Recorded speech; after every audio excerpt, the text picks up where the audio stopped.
All right, we are back here at the Zach Clark Show, and I'm excited for today's guest, BJ Coleman. BJ is a former NFL quarterback turned behavioral healthcare CEO, doing a lot of interesting work in that space, which I can't wait to pick your brain on. And most importantly, we are August 26th. Yesterday, his book came out, which I'm going to read the title here because I don't want to butcher it. The Pivot, right? The playbook for facing life's challenges and coming out a winner. BJ, what is up? How you doing? Man, Zach, thank you so much for having me. Honored to be here. It's been an unbelievable few days, incredible last 24 months, and to be sitting here with you, man, I'm honored. Did you ever think you'd write a book? Never thought I'd write a book. It really kind of came out of left field, if you will, and ever since, the whole reflection period has been incredible. And then last night to see it all come together in one point was awesome to have all the family and friends. Yeah, it was. We were talking before, and I think I'm starting to kick the tires on what it might look like for me to write a book. And you shared some things that were really interesting. One of which was like, there's these people in our lives that we hate at the time, but they become our biggest teachers. Is that one of your big takeaways? Or oh man, so you go through life and you're thinking success is going to look one way, and only to come to find out it's something you could not have ever scripted. And it's hard for us human beings oftentimes to take change in stride. None of us are really experts in change. There's no playbook necessarily or manual for that.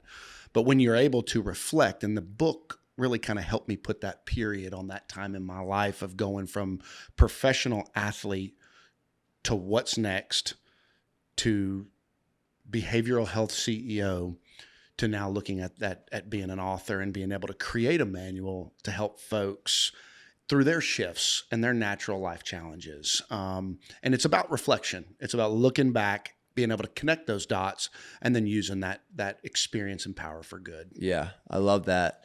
And we talk about that a lot in behavioral healthcare, right? Mental health journey, substance abuse journey, using our experiences to help the next person who would you say is your targeted reader with this book? Or do you have an idea of that? Or absolutely anyone that'll buy it, right? Yes. Here's when I started, I was trying to go real pinpoint. I was like, okay, I'm going to focus on the high performing athlete, big time mover, understands how to create gravity and folks to follow. But what I found out was, as I was writing the story and talking about my own pivot, it was everybody's story. It was everybody. Somebody's gone through loss. Somebody's gone through identity change. It could be a positive change. It could be a stay-at-home mother who was able to raise their 4 kids. Now they're all in school. She wants to reinsert back into the working world. How does she do that? What does that look like? I don't know how. I don't even know where to start. So it does not have to be just tailored to a specific population or demographic. It's really for anybody that's looking to kind of either take in stride those life shifts, or somebody looking to kind of reinvent self and understand what that identity looks like beyond whether it be the game, a Green Beret who lost their sight or was in a position where they can no longer operate maybe the way they could. It's just a manual to help kickstart and realize that it's not the loss that's the end, it's the invitation. It's the opportunity for you now to really dig deep, figure out who you are. Right. I mean, I was on my run this morning. I knew you were coming in. Shout out to Jen, your friend who put you on this. We love Jen. She's a colleague of mine, and she's in the room with us now. So if you hear her laughing or giggling, that's who that is. But we love her and the work that she does. But I knew you were coming in, and I started thinking about a pivot, right? And like most of the pivots in my life have come when something ends, right? And it's a little bit of a morbid or a dark thought that I had. Is like life ends. Right? Jobs end, sure. Relationships end, life ends, And so as I was reading up about your story, it sounds like well before this last pivot into becoming an author, you had many other moments where you were forced to kind of look in the mirror and decide which way you were going to go. When did you know that sports was going to be something that you could lean into? Like when did you know you kind of had the ability to play at a really high level and you might not just be like a little peewee tossing it around? I was a baseball guy, honestly. Zach, loved baseball. Ninth grade, we had an unbelievable senior pitcher, and the Yankees came to our high school to watch him, and they ended up speaking with me in the ninth grade. Wow. And I was ecstatic. So I was like, baseball's what I'm going to do. Almost turned football completely off. But my dad going, hey, why don't you go through summer workouts, see if you enjoy, you got to stay in shape anyway to get ready for baseball season. So you might as well stick around. Ended up going through that summer with the guys and just bonded. Really fell in love with the whole team aspect of it. I mean, it's the ultimate team sport where you've got to get 11 humans on each side of the ball pulling in the same direction for one common goal. And I remember my 10th grade year, Macaulay High School, very highly touted high school, all boys school, private school, yep. Chattanooga, Tennessee. Actually, really cool fact here, Zach. So Baylor and Macaulay is a huge rivalry in the South. It's known in the Southeast. Baylor High School just landed Peyton Manning's son, Marshall.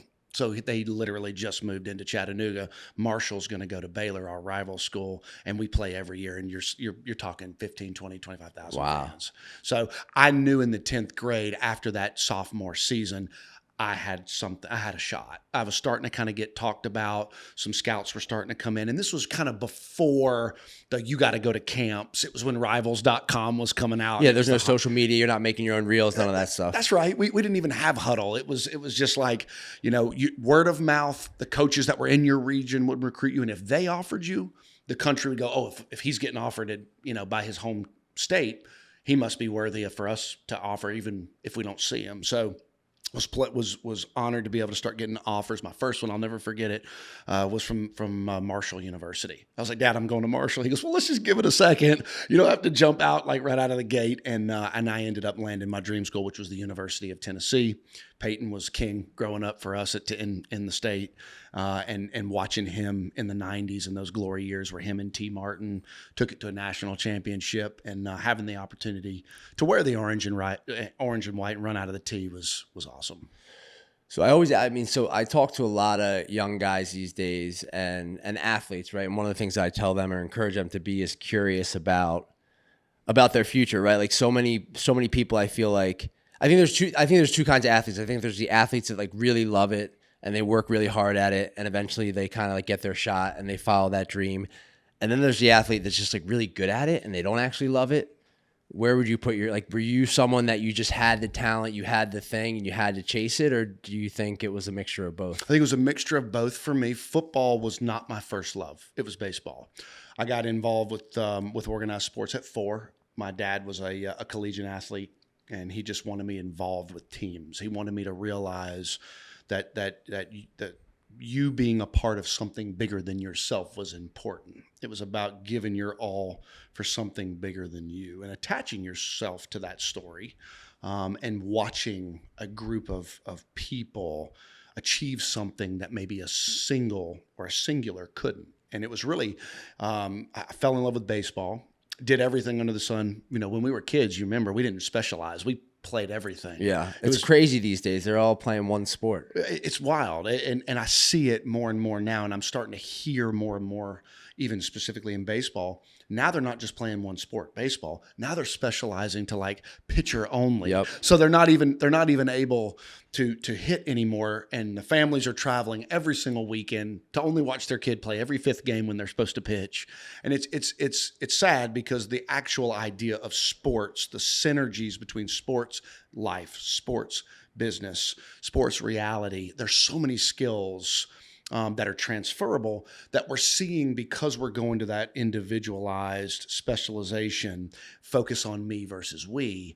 It's kind of diluting the purpose of the actual sport. For me, I didn't love the X's and O's of football. I did that as a byproduct to what it could do, knowing what I could do in terms of skill set and helping the other guys out around me and taking those teams to championship level type caliber and watching what it could do for them and their trajectory as well.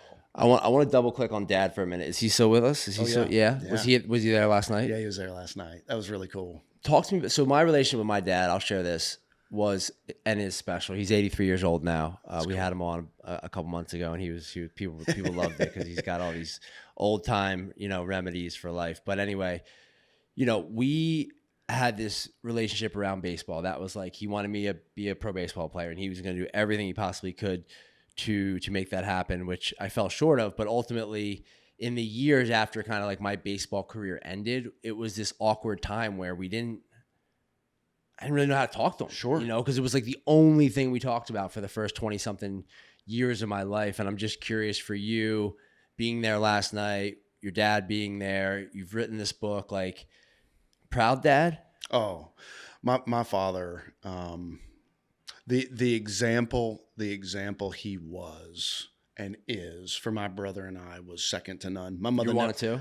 One of two. Got a younger brother, about 3.5 years younger. He's got a great story. He was the linebacker type, always hurt, broken shoulders, ankles, all the things. Dad I never saw my mother touch a door handle. He was always showing us what it was supposed to look like. Don't get me wrong. Chivalry is not dead. That's right. That's right. That's right. But he still had his bite. He's a South Georgia guy, raised in a little town called Milledgeville, Georgia. Wow. And his father owned a Firestone store, tough basketball player, was in the Army. And dad was very, very big on discipline, and he would always preach the golden rule: do unto others as you would have them do unto you. There was no ifs, ands, or buts about it. My mother is the glue of the household, and what she's been able to instill is second to none. But dad was that mentor that I looked up to, who I talked to before every game. I would go off on my own a couple hours before, talk to him about anything but the game, and just about how are things, just to kind of keep my mind off a kickoff, and just kind of that calming force. He's the biggest guy in the house, but he's probably the softest when it comes to being able to keep things calm, cool, and collected. So, yes, I agree with you. When I got done in 2016, I was in Saskatchewan, Canada, and I was on that plane ride back. Like, what am I going to do next? And That's when the career, you were done. I was done. I just got done playing arena ball, got an opportunity to go up to Saskatchewan and play in Canadian League, and then got cut. And it was like, you're done. Thank you so much. You got 15 minutes. Clean out your locker, and find your flight home. Good luck. And it wasn't, it was business. It wasn't like they were being inappropriate. That's the game. Yeah. And talking with him, I remember he would want to talk about, hey, did you watch the Packers play? And I'm like, no. Did you watch the Vols play? No. And for years, when we talk about hate, a game that gave me so much, it's kind of funny how we resent sometimes that thing that kind of helped give us the structure. And what the book has even done is kind of give me that ability to love it again and say, thank you for the hardships. Thank you for the transition. Thank you for the pain. Because those are now the spoils and the trophies that give me that fuel to go out there and help pay it forward. Yeah. I mean, the father-son relationship for me is sacred, right? And I think about the kids. I'm like a nerd, if you will, around kind of like men's mental health. Because I remember growing up and there was no bad days. There was no, I'm not feeling good. There was no, I'm feeling a little anxious. I'm feeling a little nervous. It was like, you either deal with it or you talk to your dad and your dad gets you through it. That's how it was for me. And part of me thinks that was good, like for me, but there's part of me that wishes, and I think our world's making some strides in this direction, that there was a little bit more attention being paid to like that moment, right? Like when it all ends, like your first thought is not like talk to a therapist, talk to somebody. It's like, I got to figure this shit out. That's exactly right. And now you're talking about, for me, when I really delved into the vulnerability side of being able to ask for help. So last night when we were kind of sitting up and I was looking at this room and seeing all these unbelievable people who came into my life at very different times, in very different years, and very different, levels, and to see these folks and to transition it into me getting into the behavioral health space. Zach, that was an accident. There was no BJ's coming out of school. He studied healthcare or hospital administration. He's going to go into the hospitals and he's going to help turn around these these struggling or low performing behavioral health assets. That was not how this played out whatsoever. I was in Nashville. I was working for a completely different company in a completely different industry, and one of the larger healthcare behavioral health conglomerates. One of those guys actually ended up being an alumni of my high school, Macaulay. And 25 years my senior, went through Vanderbilt and kind of started mentoring me for about 6 months up there, and finally kind of popped the question, you ever thought about hospital administration? And I quickly said, you hear how I talk, like going into a hospital, Right. I should be on the farm, not in between four walls in a sterile environment. And he just said, I've hired suit after suit, MBA student after MBA student. We struggle to find folks that can bring people together and build teams. And that's what I've got a PhD in, is being able to huddle folks up, aligning those players on one specific goal and pulling in that direction. And what I found, Zach, this to kind of tie it all back in, getting into that space, I found that I was recovering myself, because I wasn't myself necessarily there for what the client was, but watching these therapists, watching these unbelievable unsung heroes in this space, all the way from the techs to the housekeeping function to keep the environment of care clean, all the way up to the top where you're looking at your director of clinical services, your director of nurses, to realizing what it all entails and what goes into providing a recovery type environment for folks to heal. I was healing myself, and I tell folks now, I had the privilege of being a guest in the community,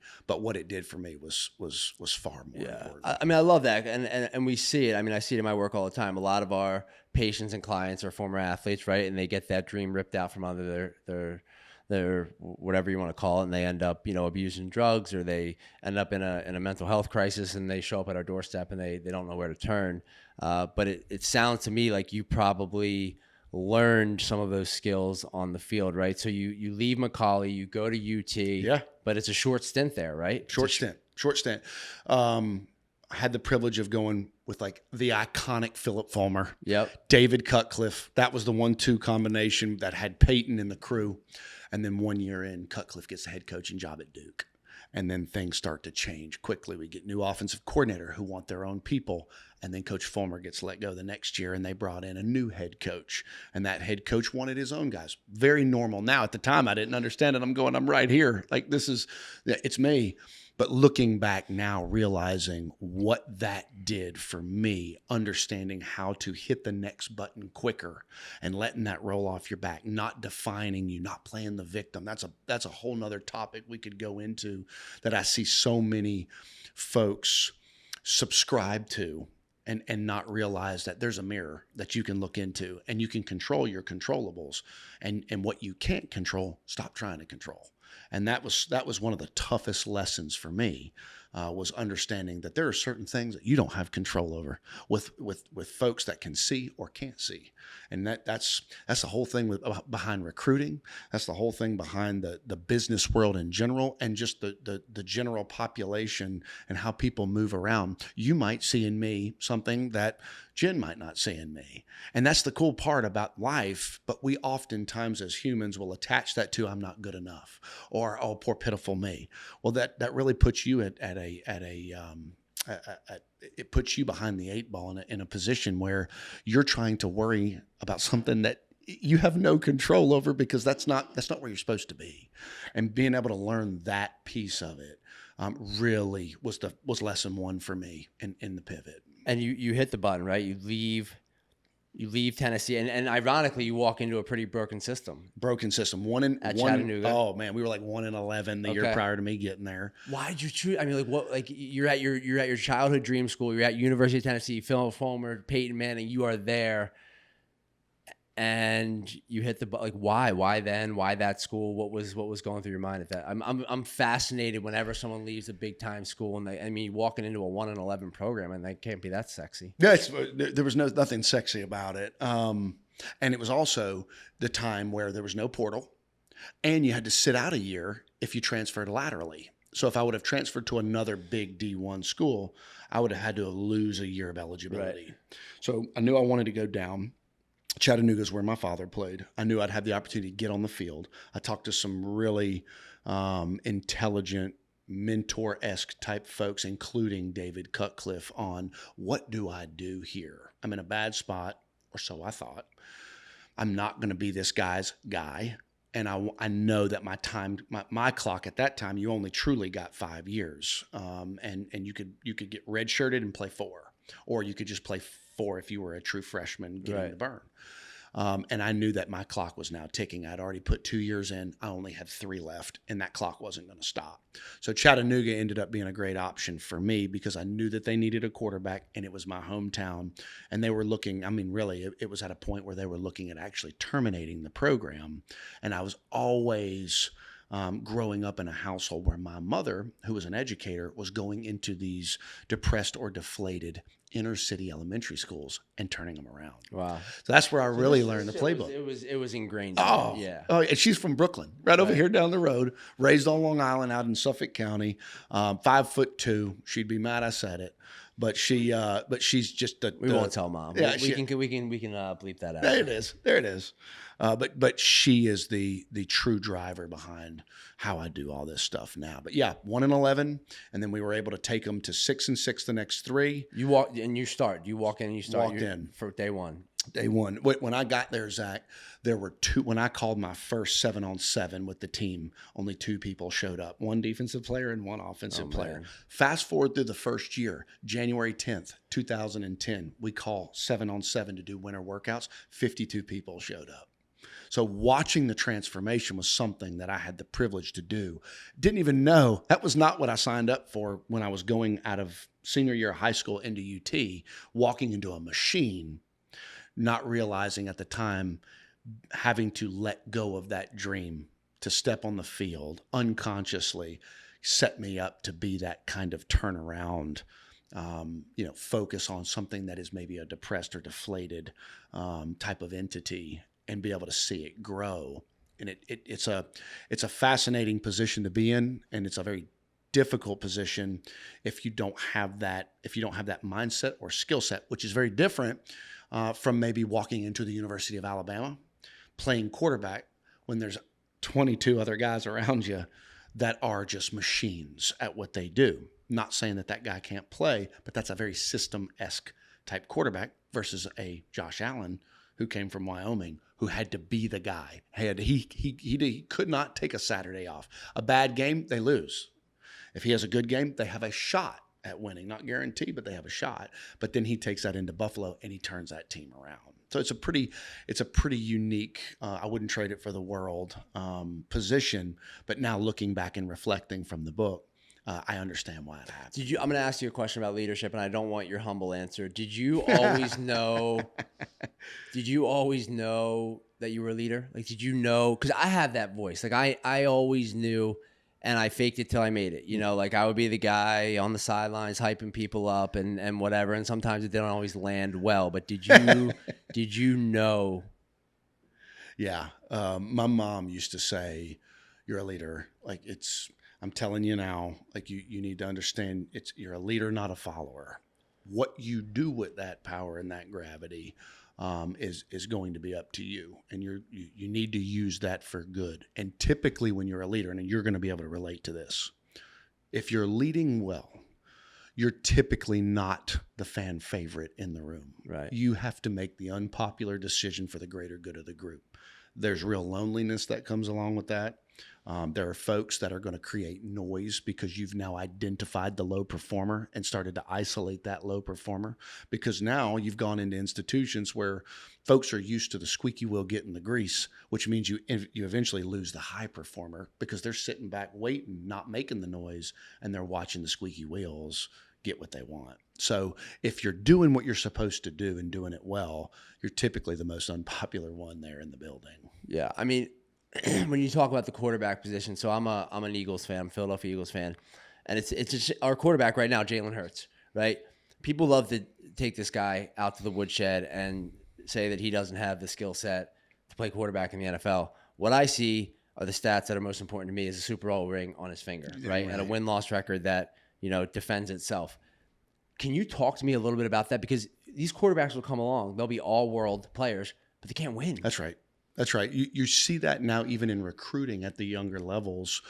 Jalen is a guy, you just summed it up in one word. He's a winner. He's going to figure out if it's not flowing well, he will figure out how to manufacture points on the board, whether that's with his feet, his mind, his arm. Hey, listen, it's third down, 12 yards to go. I'm going to complete a 4-yard pass to make a 60-yard punt, a 64-yard punt, and really piecing the game together because he can see that. He understands what that means. There's a lot of other guys that are going to be maybe positioned a little bit better simply because of their numbers or because of the eye test where they're 6'6" and they can throw a ball 70 yards and understand, the difference between cover 2 and man.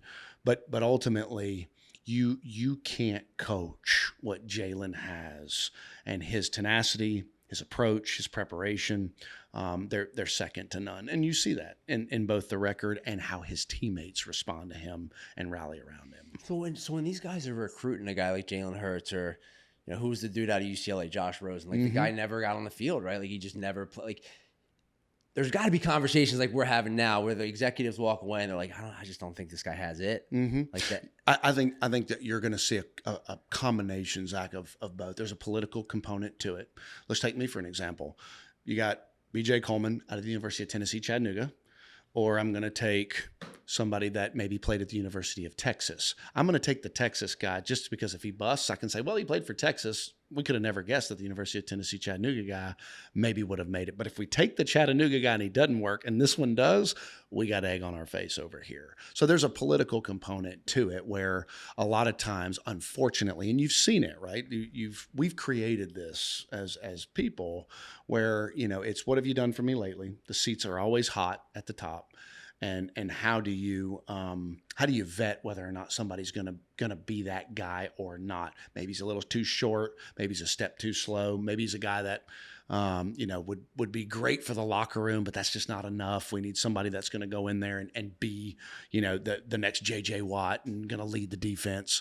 But it's so difficult now to call that because of all of the data-driven analytics that they're using in the game now, because you can't measure heart. The Tom Brady's, the Drew Breeses, those guys, man, they bled for that locker room and those teammates around them. And Jalen is one of those guys who'll lay it all on the line every play.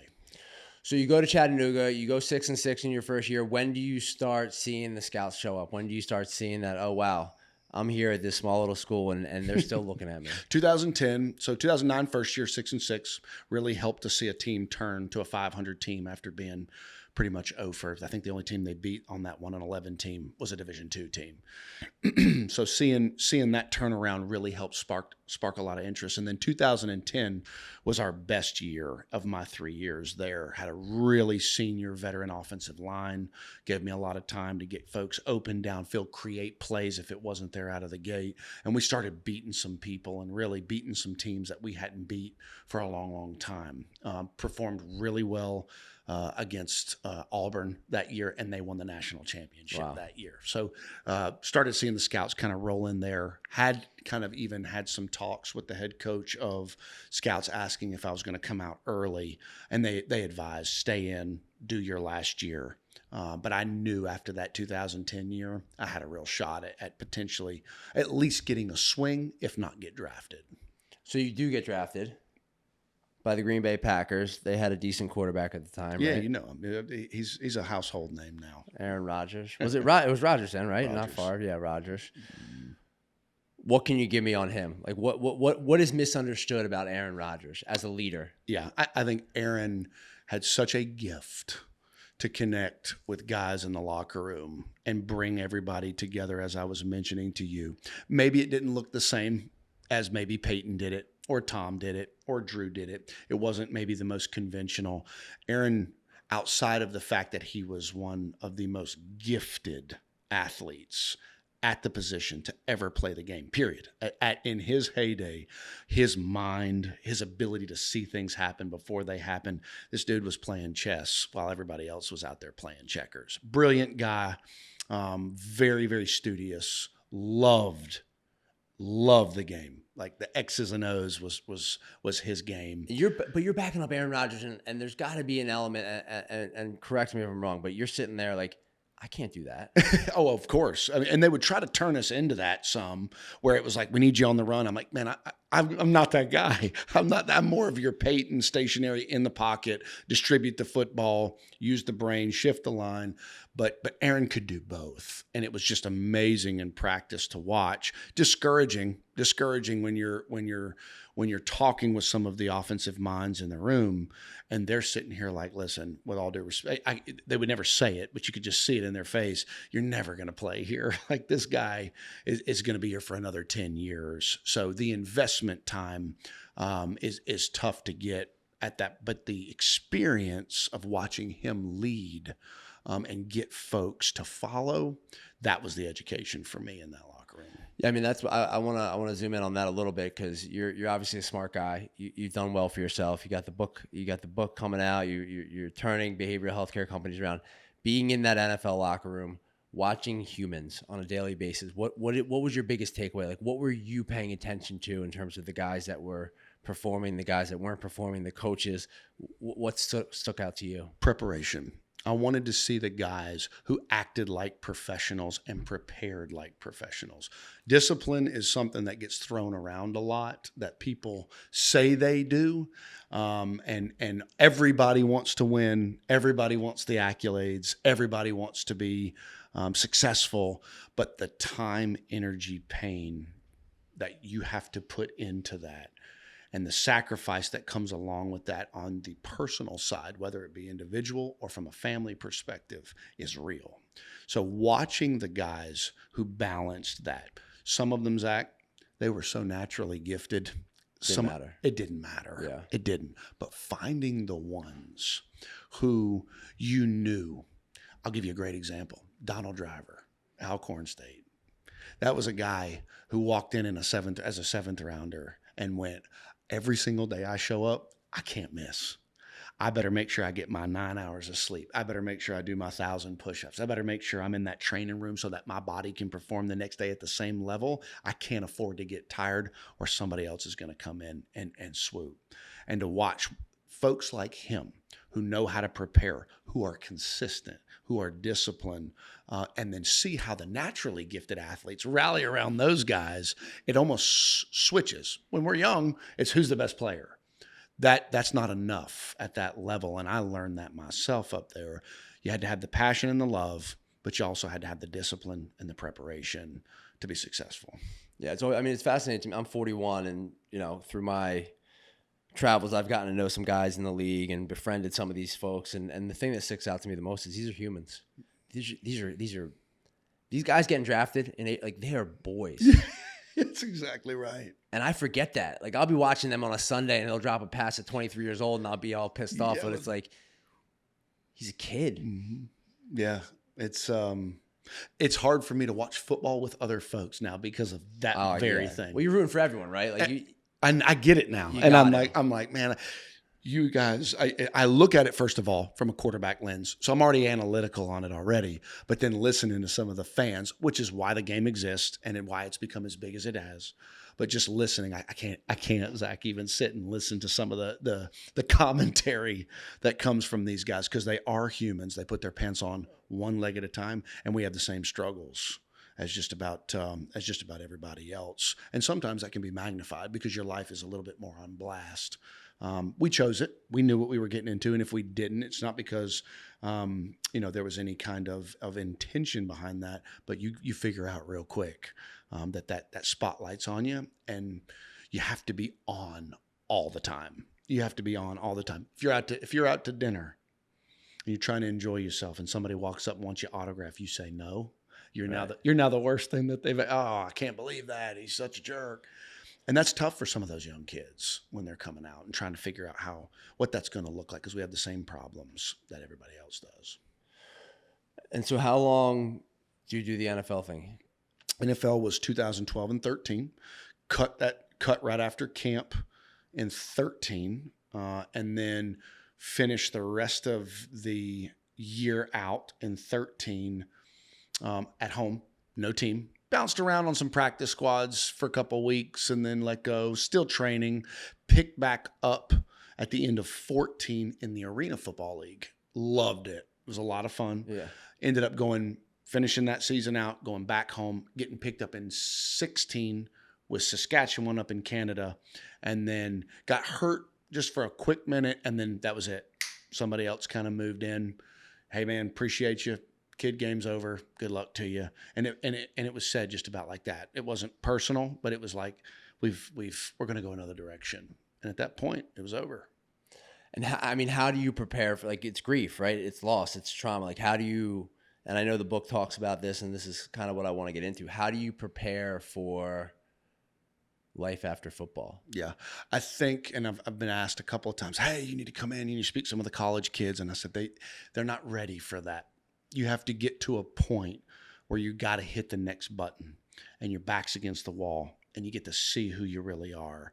And the prep, there is no playbook for the prep side, but this book is more of a manual of how to put one foot in front of the other and move versus getting stuck in becoming that guy who, when you return to your hometown, you were the guy who got drafted, and now that ember starts to slowly burn out.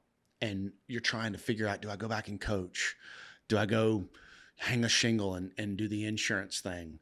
You know, do you get involved locally with the Habitat for Humanity and doing all the give back stuff? But there's still that burning desire of, I was once at the top of the mountain, now I've fallen. How do you reinvent self? And that's where the book really came in for me, is I started to put that on paper, and I wanted to really be able to create that manual. And it's a 10-year process. I mean, for me, it's tough. You scratch, claw, fight, bite. I mean, you're moving around trying to figure out how to get back to the NFL of life. And that doesn't just happen overnight. It's preparation. It's discipline. It's the same skills. You know exactly how to use that playbook to get back, but it's a very different locker room, if I can say it that way.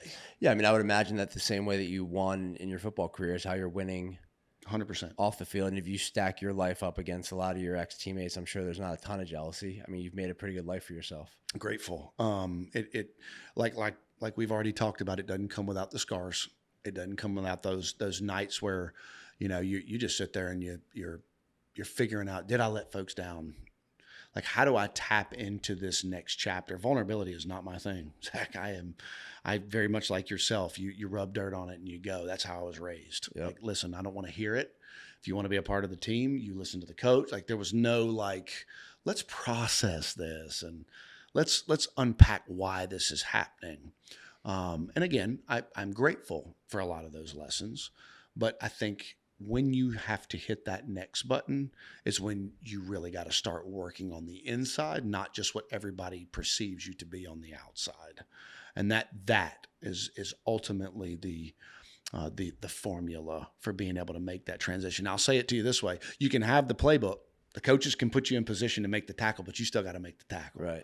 So I'm not saying that just because we put you in position or that you follow the manual that you're going to be the next author or the next CEO or the next, big deal. It's about giving you an opportunity and a swing. Well, the thing that's interesting for me is I always assume that people wanted the same things that I want. Oh, yeah. Some people don't want to make that tackle. No. Some people just want to hold the water cooler, or they want to, drive the van, or and they're completely fine punching in, punching out. That's right. Having their hobbies outside of work. And that's one of the biggest lessons I've had to learn, because I want to push everyone, Yep. right, to be like I am. And my dad always told me, he's like, Zach, there's no one that's going to care about your company more than you, ever. So lose that expectation. Sure. If they give you half of what you want, you're going to be thrilled. You got it. And so, it's very interesting. Like, I think leadership is something that I wish everyone wanted to be, but the reality is they're not. They're not. People don't want to be leaders. I'll tell you too, Zach, and I'd be interested in even hearing your take on this. Sight is something that I realize not a lot of people have, Mm-hmm. or they may see different things. Like we were talking about earlier, what one coach may see in a kid, another coach may not. But sight is so critical also too. And we get discouraged when somebody doesn't see us. All we want to do is be seen for Yep. what we are, what we think, what we feel. And when we don't get seen, we feel as though we are inadequate or not good enough. Well, that's really just it's not true. I think what that's doing, if you can open your eyes wide enough to realize that they're actually doing you a favor and saying, this isn't for you, maybe you need to go look elsewhere. And if you then get there sooner, you've now actually served that person better than giving them a false sense of security. So sight for me is something that it's a blessing and a curse, because once you can see, you no longer have the privilege of that deniable plausibility. And what I mean by sight, from a quarterback perspective, understanding when that blitz is coming. Hey, the mic's off center. You know they're about to bring the mic and Sam. We need to shift the line, build in the backside hot. And I used to think everybody could see that. Right. To your point, that's not necessarily true. But what I focused on, so that the book could serve those higher performing folks that do want to make the tackle, it's putting people in position to be successful. And once you get them to the field, the coolest part about it is you win twice, because that person realizes just because they had the playbook doesn't mean that they didn't have any part in it. And now that they can go be a part of that success, and they can own their own future and trajectory and learn how to pivot, is a pretty neat thing.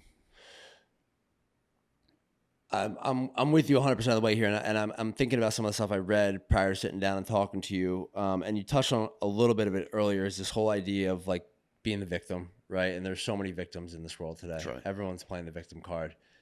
And two was this idea that there are things that we can control and there are things that we cannot control, and it's very important to understand the things that we can control and do them really well. So I'm curious how you apply that to your real life. Like what I'm hearing is that you were put into this opportunity by this guy that was from your high school that was mentoring you. He basically told you that he thought you had a skill set. You didn't think you were qualified or had the degree or whatever piece of paper that the world is supposed to kind of stamp the approval that you have that skill set. So how did you work through the idea that, I might not have this degree, but I can do this job? Yeah. Because I think that's important. Like my degree is bullshit. It's sport management. Like Sure. I'm not doing anything with it, and so it is what it is. I adopted the concept of fail, get up, fail faster. I knew that if I was put in a position to make the mistake, I won't make the same one twice. So not being afraid, I call it the Mayweather effect. I love boxing. I think Floyd Mayweather, if not the best, one of the best that will ever put the gloves on. But the 52-0 approach is not real if you're trying to grow. You don't grow inside of a comfortable state. You've got to be willing to go out there, create an environment where you're going to have to be vulnerable. You're going to have to put it all out there, be willing to fail, get up, close the gap, fail faster. So I used to talk to folks is we're not here to fix anything. We're here to celebrate gaps. What do you mean? This is broke. This is awesome. We have an opportunity now to close that gap. And what that does is it brings that whole leadership team together to focus on this gap that they saw as such a negative to now only see it close. It doesn't have to close all the way, but if you're 30% better, you've improved the operational function, and then the beneficiary is the client, as well as those staff, which are the people who are taking care of the people. So failing, getting up, and fail faster. I had three key points I would tell myself every day. After I would tell myself when I woke up, it's one foot in front of the other today, because it wasn't the locker room I was used to, Zach. Right. I'm walking into a leadership team who oftentimes in this space, as you know, are in recovery themselves, who have had to go through a change in their life in real adversity, maybe started as me people, don't understand the we concept where you're protecting the guy on your right and on your left, and you're trying to literally get them to understand the concept of team, no I in team. So I would focus on three main things. The first would be control what you can control. You can't worry about the things that the noise create, that the critics are saying, that the papers are writing. You can only focus on the things that are within your control in order to be the best version of yourself. Second was remove self. It is not about you. You check that ego at the door, whether or not you got something going on at home, whether or not that you're a caretaker for your grandmother or your mother. You've got to walk in that door and you got to be able to bring your best, and it's not about you. And then finally, you take your story, you're human, and you attach it to the greater good of the whole, which for us, we take the leadership team, we attach it to the hospital, you take the hospital, and you attach it to the community that you're serving. And that's the beautiful part about turning these things around is these are community resources that I don't think you or anybody else could tell me that we don't need in these communities. We don't have more beds than there are folks struggling with substances. We don't have more beds than there are folks that are struggling with alcohol. They just maybe have not come out and said that they need help yet. So putting together a leadership team and a culture that fuels and enhances ownership. So I talk all the time about hand raising versus finger pointing. It's about us owning our decisions and moving together versus playing that victim and saying, well, that's not me. I did my part. I sent the email. You didn't get it? I'm like, well, did you call? Did you follow up with a snail mail, whatever you got to do? That was something for me. Fail, get up, fail faster. And then those three: control what you can control, remove self, attach yourself to something bigger than you are. It really gave me a shot to really engage and put myself in a totally different environment that wasn't the locker room. So in short, today, your specialty is going into these large behavioral healthcare systems and turning them around. I mean, that's it. Accurate? Mm-hmm.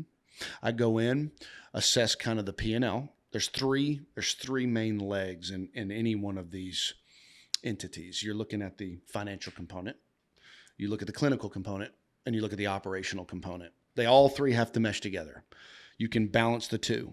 And it's specific to for-profit entities. And you got to make sure that you keep all of those three in balance.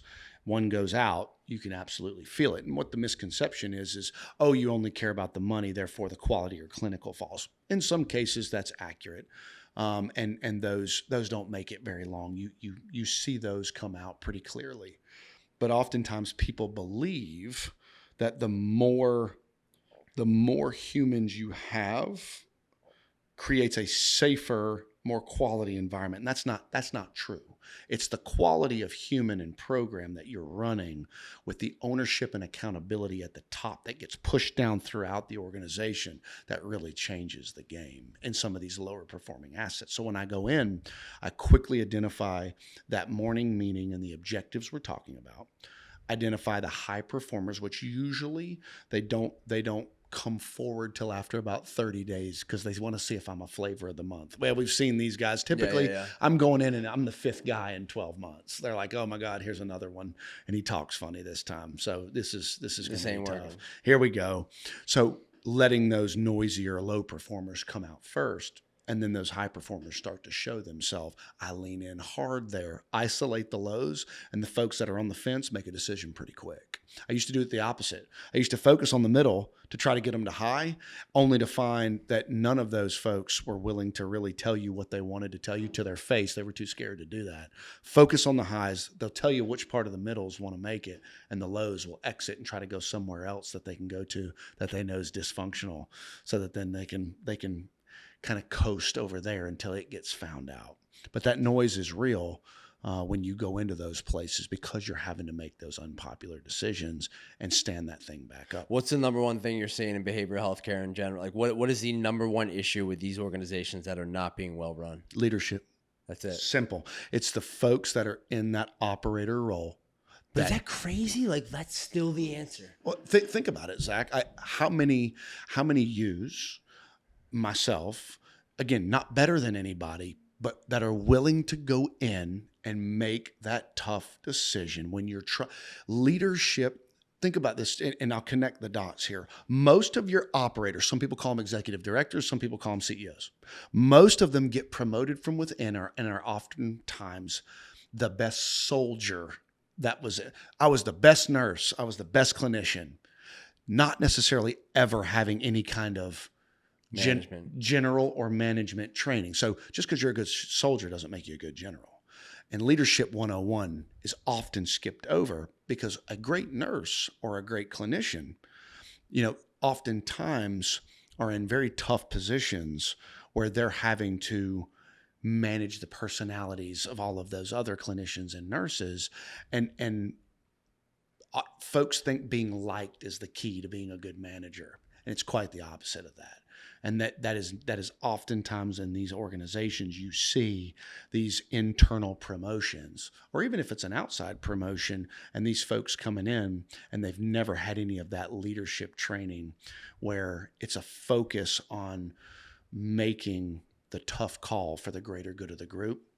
It's just not there. Yeah. It's not rocket science. I'll tell you that right now. It's No, not. I mean, it's like, I think for me, and I've, like you, probably toured too many of these programs, and whether it be a residential treatment program or a sober living or a hospital, the thing that always sticks out to me is just how poorly managed they are. Mm-hmm. I mean, the knickknacks, the papers, the workbooks in the corner, the bathrooms are dirty. And so I always tell our team, like, it doesn't cost any more money to take care of our stuff.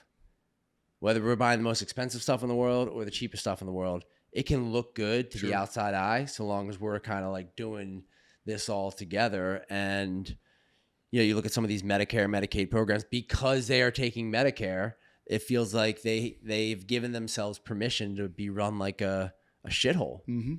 And that just doesn't make sense to me. Yeah.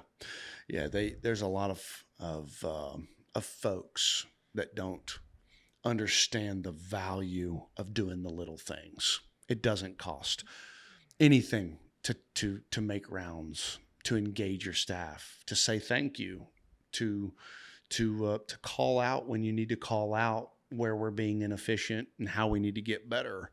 But when you look at the single greatest problem, I used to think it was talent acquisition and burnout. But I'll tell you, I think it's more so now people wanting to follow those people that can really lead. And we've created an environment where the high performer is the one that is getting the boot because we're giving into the noise because of the belief that we don't have enough of the volume in the workforce to do it. That's not accurate. We have the workforce. We've just got to have leaders hold folks accountable. Well, I mean, that's how many meetings I can speak for myself. Have I the reoccurring weekly meeting? You miss it 1 week, and then it's gone. Yep. Oh, we missed it last week, and then this week I have a dentist appointment, so we're not going to do it this week. And you miss 2 weeks, or you miss 1 week, and all of a sudden, that meeting, which was a key meeting every week, is now gone. That's because there's no one holding anyone accountable for it, and we've decided that it's just not important. That's right. I had a guy tell me one time, and it stuck with me forever, Zach, and this will make sense to you. He said, if I told you you were going to be a 10-year Pro Bowl quarterback, potential Hall of Fame ballot guy, and all you had to do was 1,000 push-ups, 1,000 sit-ups, and 1,000 pull-ups every day, why would you do 999? Right. Because tomorrow you'll do 950, 750, and you'll become just like the rest. It's about staying consistent, holding yourself accountable, maintaining that discipline. And Zach, just to be very blunt, that's not, I don't see a lot of that, not just in this space, but in the workforce, in the different industries that I've had the privilege of serving. It starts at the top. That's such a cliched verse now, and people have created their own way of interpreting that and writing books on all that. I'm here to tell you, leadership is tough. It's lonely. It's unpopular. It's challenging. It's brutal. You get beat up. If you do it right, that's how it feels, because oftentimes people are always questioning, is he a good guy? Are you sure you should be in there? He's running all these people off. This can't be right. But and there are folks that ask your friend Jen before she knew who I was. She said, I didn't know about you watching from afar. I said, you and everybody else, get in line. It's the truth. And it's challenging. And I think we have allowed, as a society, for mediocrity to take over. Yeah. So it's bullshit, but it really shouldn't be shocking that this is what we're doing now, and having trouble dotting the I's, crossing the T's, keeping the papers out of the corner, as you said, because I think that folks are scared in a way to challenge the status quo and be great. because then now they got to go against the rest of the crew because they are going to be the minority at that time.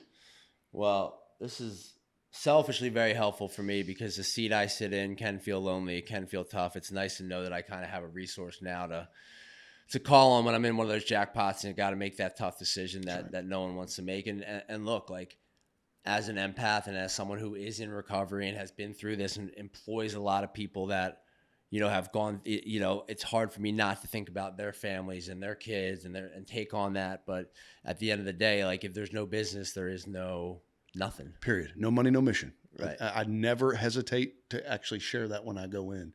Guys, look, we're a business. First 90 days, going to be tough. I even use the word bloody. I'm like, we've got to shed the old skin. You've got to rip some of this old culture out. It's going to be challenging, but I promise you, if you give it 100 days, you're going to see the high performers, the cream, start to really rise to the top. And the culture changes on its own. People get such a misconception, and I know we don't have a ton of time, but they get such a misconception on focusing on the culture, feel good, versus results, the outcome, right? And if you'll focus on the outcome, you attract the humans that are high performing that want to win, which ultimately will set the culture. We've tried it. We've flipped it. We've literally flipped it around. And because maybe we've read a book or we've looked at maybe the way or style a certain leader has done it, it's about, if we create a really high vitality where people feel good, then we will have a great outcome. That's not true. That's not true. The feel good and culture component comes from being able to protect and serve from the front. And usually the person at the front going through the gate first gets the bloodiest, and being able to set that tone where high performers want to gravitate towards creates the culture in and of itself. And then the winner is going to be this, not only the staff, but the patient there. They're the beneficiary of a good staff who are high performing, super competent, and love what they do. And you've created purpose now inside of four walls that is just as powerful as a community at large, which is really cool. Yeah, you got to keep score. Got to keep score. Look, and we're teaching our kids to not teach score or keep score. My brother's kids are, everybody wins, everyone gets a trophy, and that's fine to a certain degree. I get it. Like we're trying, it's all love, but at some point, for me, it was important to know, like, am I doing well? Am I not doing well? Did I make a mistake? Can I learn from this mistake? I mean, Grace will laugh at every leadership meeting. All I say is, I love making mistakes. Oh, that's right. That's right. That's that fail, get up, fail faster, because you learn. Nobody wants to lose. I'm not talking about fail to a point where you lose. Right. I'm talking about fail. Some people call it fail forward. Like, I'm talking about, don't be afraid to step out there, be vulnerable, and learn. You learn in those uncomfortable states. But the everybody get a trophy model gives not just kids, but adults, even the same. You're creating an environment where folks don't have to be great. They don't have to improve self. They don't have to work on themselves. They just go, I'll take the pill. I want to lose weight. I'll take the pill. I don't want to do this. I'll take the pill. And they want that quick hitter versus the pain and time it takes to be, I call it the franchisable model, where you can do it consistently. The Bill Belichick's, the Nick Sabans, those folks who know how to win year in, year out, regardless of the name on the back of the jersey. It's about the name on the front. Yeah. It's really cool. Yeah. No, it's all good stuff, man. And look, like one of the things I always say is, like, if you don't want to be here, you don't have to be here. Like, I want people that want to be here, right? Mm-hmm. Like in the organization, in my orbit, in my world, it's not emotional. And I think that's something that I've learned, when I talk to a 23, 24, 25-year-old kid who's having a ton of success, I say, just wait, bro. You're going to get punched in the mouth one day. Like, you are absolutely going to get punched in the teeth, and you're going to be scooping your, two front teeth off the ground and crying for mom and asking for help. No one does this life perfectly. That's right. And so I think for us as guys who, been around a little while now, I'm 41, like some of those experiences I hope to get to kind of like pass on to the younger generation. But you nailed it there. And that's something that's also missed, Zach. You don't have to be here, like you said. That's not the approach that you see a lot of these operators taking, specifically in these behavioral health organizations or hospitals at large. They're worried about people leaving. Yeah. And what that does is creates a handicap model where you're now allowing the tail to wag the dog. You've lost at that point. And to rip that out is twice as hard because now they're used to, if I get loud enough with my microphone, I'm going to get what I want. And that's the whole challenge right now is then they give in and then they're right back to square one. And now you've lost the P&L and your quality and ops have started to decrease as well because you've lost control of the entity. I'm always, and we don't probably have time to dig into it, but I'm always curious about therapists, right? It's like, your caseload's 10, you're frying out, right? If I start to pay you more based on the outcomes of these 10 cases, what's your work going to look like? Yeah. I'm just curious. Like what, you know, like if this person stays and they complete the program in good standing, and this is checked as a positive outcome, however we're going to measure that internally, like, are you going to work a little? I don't know the answer. Like, I think there's people that are probably on both sides of that. I do know that therapists are historically underpaid, you know, like and that's an issue in this world, and they're the ones doing the direct care, like teachers, you know, teachers get screwed. But that's something that's probably not going to be an overnight matter to fix. No. And those are the unsung heroes. I will agree with you there. Special people, helping people. What I hope to do from the leadership role is to be that person to help the folks who help the folks. In order to do that, you've got to create accountability. You have to make the unpopular decision because you're going to retain the ones that you are going to be able to help take you to where you want to be on that scoreboard. I'm a believer in measuring. You have to measure to know if you're getting better or worse. If you think you're staying in the same, you're going backwards. BJ Coleman, ladies and gentlemen, look him up. Give me the name of the book one more time. The Pivot. No, there's a whole long title. Give the whole. Buddy, you know it better than I do. All right, The Pivot by BJ Coleman. Where can people find it? Do you know that? It's on Amazon. Do you have any public relations that you want to share with us? Listen, I'm honored to be on here for you guys to support me and vice versa. The book itself is a manual to help folks in their life shifts and transitions. It's on Amazon. Please go check it out. Again, thank you. Really appreciate it. You're paying it forward, man. I learned a lot today. I know the listeners have learned a lot. I see a lot of nodding heads from Grace and Naya and Jen who are watching right now. So hopefully, you know, something knowledgeable was shared with the audience today. But BJ Coleman, once again, thanks for coming, man.